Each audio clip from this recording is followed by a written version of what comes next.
minutes.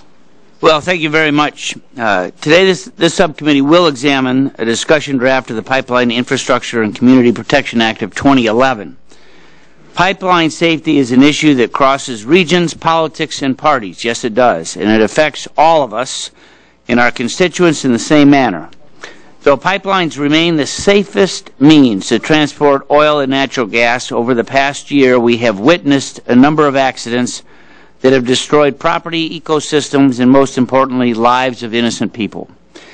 Last summer, an oil pipeline ruptured and spilled into a stream and river which flows through my district. The spill sent over 20,000 barrels of oil into the Talmadge Creek and Kalamazoo River. Different alarms sounded in the operator's control room for nearly 18 hours before the leak was confirmed, and after that it took an hour and 20 minutes for the initial call to the National Response Center to be placed. In September last year, a gas pipeline in San Bruno, California exploded, killed 8 people in addition to destroying 37 homes. It took over an hour for technicians to manually shut off the flow of gas which continued to feed the fireball. And of course, last month, a pipeline buried beneath the riverbed of the Yellowstone River near Laurel, Montana, ruptured and spilled up to 1,000 barrels of oil into the nation's largest undammed river. I look very much forward to testimony from ExxonMobil and Congressman Rehberg, as well as their answers to our many questions concerning the recent spill in Montana. Though the discussion draft does not specifically address some of the preliminary issues raised by the incident, I hope that what we learned today can provide better understanding on the adequacy or lack thereof regarding current pipeline safety standards related to water crossings. What all of these incidents tell us is that pipeline safety laws must be enhanced to prevent tragedies like these in the future and better prepare us for response and containment once they occur.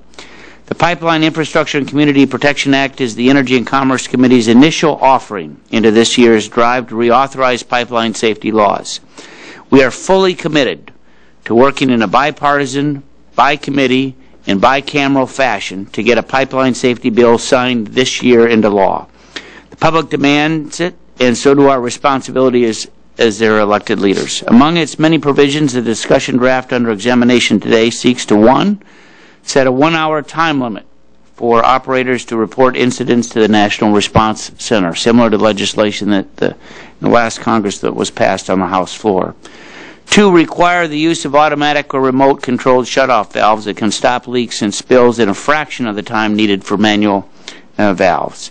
3, require better leak detection technologies for the monitoring and assessment of leaks. 4, substantially increase civil penalties on pipeline operators who have major accidents.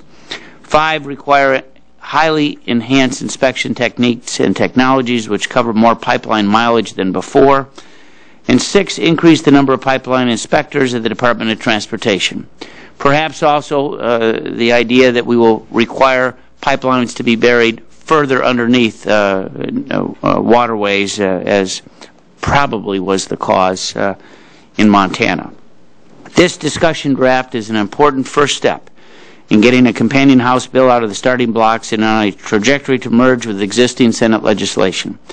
It is my intent to move a bill through this subcommittee over the next couple of weeks and have full committee action on our return from the August recess. I look forward to the conversation today and yield the balance of my time to the gentleman from Nebraska, Mr. Terry.